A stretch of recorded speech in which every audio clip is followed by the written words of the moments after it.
Madame, Monsieur, bonsoir. Il est 19 h. Bienvenue pour une heure d'information sur France 3. Avec à la une de l'actualité en acte régional de ce mardi au chapitre social, Ford-Blanquefort contraint de revoir sa copie après l'examen de son plan social. Le plan de sauvegarde des 900 emplois n'est pas validé.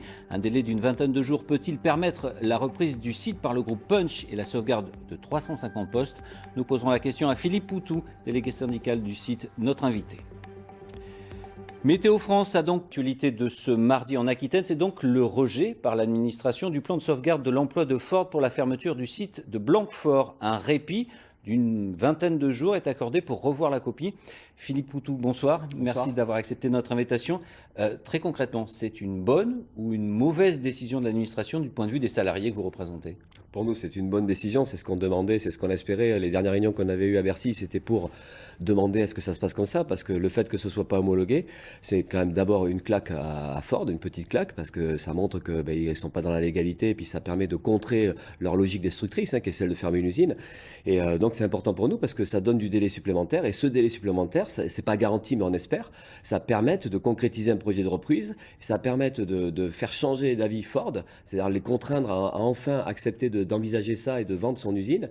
Et puis ça permettrait aussi du côté du repreneur de préciser son projet, parce qu'aujourd'hui, même de ce côté-là, c'est pas si simple.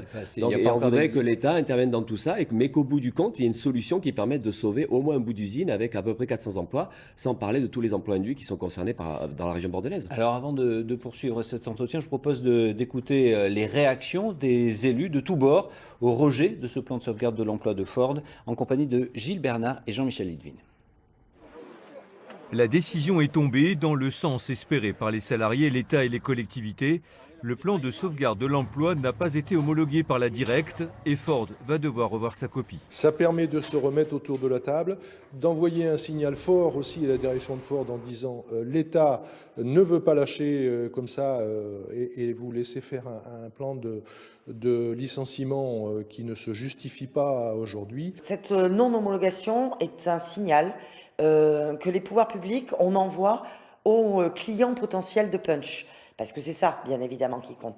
Jusqu'à présent, on avait simplement le rouleau compresseur de cet énorme constructeur qui est Ford, qui savait dire qu'une chose, non, non, non, non. Nous, pouvoirs publics, on essaie de montrer aux clients qu'il y a vraiment des garanties de compétitivité, il y a des garanties de savoir-faire et donc des garanties de bons produits pour eux. Syndicats, État et collectivités disposent donc désormais de quelques semaines de répit, une période qu'ils comptent mettre à profit pour infléchir la décision du constructeur automobile. Je crois qu'il faut tout travailler, c'est-à-dire qu'il y aura effectivement peut-être des éléments concrets à compléter dans le cadre de l'offre de reprise, mais je pense aussi qu'il faut que tout le monde pèse de tout son poids, et notamment l'État, notamment le ministère de l'économie, ce qu'avait fait Bruno Le Maire en son temps, continue à peser fortement sur Ford pour faire en sorte que cette entreprise emblématique de Gironde puisse continuer à exister.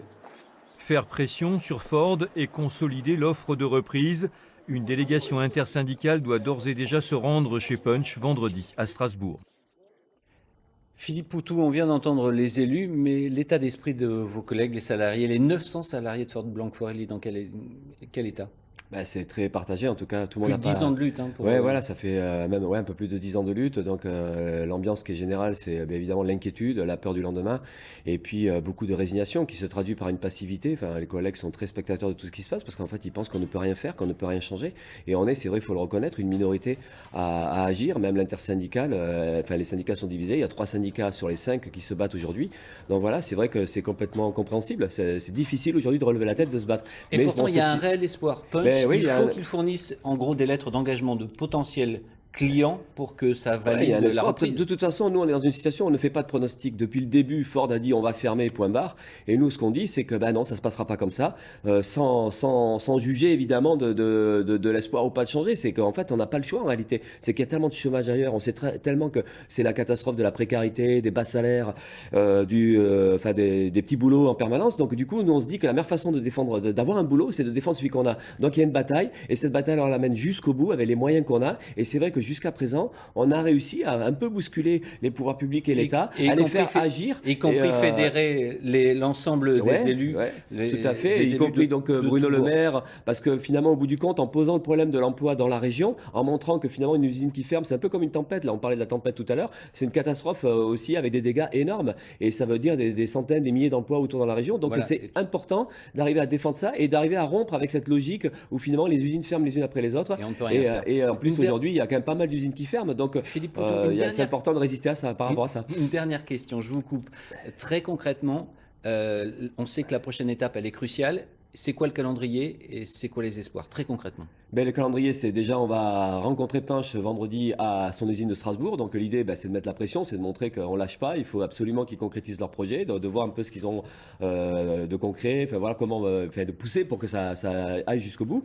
C'est aussi la pression sur Ford. Il faut que Ford accepte de discuter de cette reprise-là et il faut que l'État intervienne. Et c'est pour ça que le problème qui est posé, c'est qu'à un moment donné ou à un autre, si Punch, ça ne marche pas, qu'est-ce qu'on fait derrière? Comment on sauve cette usine-là? Quels sont les moyens d'intervention de l'État? Parce que jusqu'à présent, ce qui est terrible, c'est que finalement, l'État, il est très impuissant. Et en fait, des multinationales comme Ford font un peu ce qu'elles veulent. Elles touchent de l'argent public, elles font des profits énormes et elles peuvent fermer une usine comme ça sans trop avoir de contraintes. Donc le problème qui est posé, il est politique. C'est comment on empêche comme ça des multinationales comme Ford de fermer des usines aussi facilement. Donc c'est un problème de combat qu'il faut qu'on arrive à mener. C'est un problème politique qu'il faut qu'on arrive à mener avec les pouvoirs publics et avec des salariés qui sont concernés. Je suis long, mais avec d'autres. C'est un combat qu'on suivra et qu'on accompagnera pour connaître toutes les étapes. Je vous remercie beaucoup d'avoir été l'invité de ce 19 ans. On va parler de sport et des Girondins.